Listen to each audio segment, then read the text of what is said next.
Hi guys, ഞാൻ നിങ്ങളെ ഇന്ന് എങ്ങനെയാണ് ഒരു വിഷൻ ബോർഡ് ക്രിയേറ്റ് ചെയ്യുന്നതെന്ന് കാണിച്ചു തരാം.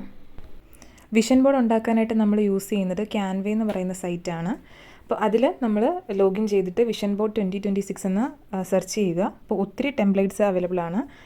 നിങ്ങൾക്കിപ്പോൾ കാണാൻ പറ്റും, ഒരുപാട് ടൈപ്പ്സ് ടെംപ്ലേറ്റ്സ് അവൈലബിൾ ആണ്. എസ്തെറ്റിക് ആയിട്ടുള്ള ഒത്തിരി ടെംപ്ലേറ്റ്സ് ഉണ്ട്. അപ്പോൾ ഇതിൽ നിന്ന് നമുക്ക് ആവശ്യമായിട്ടുള്ള ഏതെങ്കിലും ഒരെണ്ണം ചൂസ് ചെയ്യുക. എന്നിട്ട് കസ്റ്റമൈസ് ദിസ് ടെംപ്ലേറ്റ് കൊടുത്തു കഴിഞ്ഞാൽ നമുക്കതിൽ ഓരോ എലമെൻറ്റിനെയും മാറ്റാൻ പറ്റും. നമുക്ക് നമ്മുടെ ഫോട്ടോസൊക്കെ അപ്ലോഡ് ചെയ്യാനായിട്ട് ഇതിൽ അപ്ലോഡ് എന്ന് പറഞ്ഞിട്ട് ഒരു ഓപ്ഷൻ സൈഡിൽ വിസിബിളാണ്. ആ അപ്ലോഡ് ഓപ്ഷനിൽ ക്ലിക്ക് ചെയ്യുവാണെങ്കിൽ നമ്മൾ ഇതിൽ അപ്ലോഡ് ചെയ്തിട്ടുള്ള ഫയൽസ്, നമുക്ക് വേണ്ട ഇമേജസ് നമ്മൾ അപ്ലോഡ് ഫയൽസ് വെച്ചിട്ട് അപ്ലോഡ് ചെയ്യണം.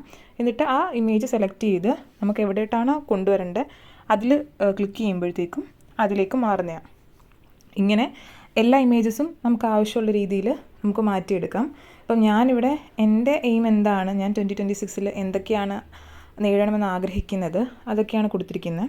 അപ്പോൾ നിങ്ങൾക്ക് നിങ്ങളുടെ എല്ലാ ഡ്രീംസും ഇതിൽ കൊടുക്കാം. എന്നിട്ട് ഡൗൺലോഡ് ആക്കാൻ വേണ്ടിയിട്ട് ജസ്റ്റ് ഷെയർ ബട്ടണിൽ നിങ്ങൾ ക്ലിക്ക് ചെയ്യുക. അപ്പോൾ അതിൽ നമുക്ക് ഡൗൺലോഡ് ചെയ്യാനായിട്ടുള്ള ഓപ്ഷൻ ഉണ്ട്. അപ്പോൾ ഇതിൽ PDF ആയിട്ടോ ആണെങ്കിലോ JPG ആയിട്ടോ അങ്ങനെ എങ്ങനെ വേണമെങ്കിലും ഡൗൺലോഡ് ആക്കാം. അപ്പം നോർമലി PNG JPG ആയിട്ട് ഡൗൺലോഡ് ആക്കുവാണെങ്കിൽ നമുക്ക് നല്ലൊരു ഇമേജസ് ആയിട്ട് കിട്ടും. ഇത് വേണമെങ്കിൽ നമുക്ക് മൊബൈലിൻ്റെയോ അല്ലെങ്കിൽ ഡെസ്ക്ടോപ്പിൻ്റെയോ വാൾപേപ്പറായിട്ട്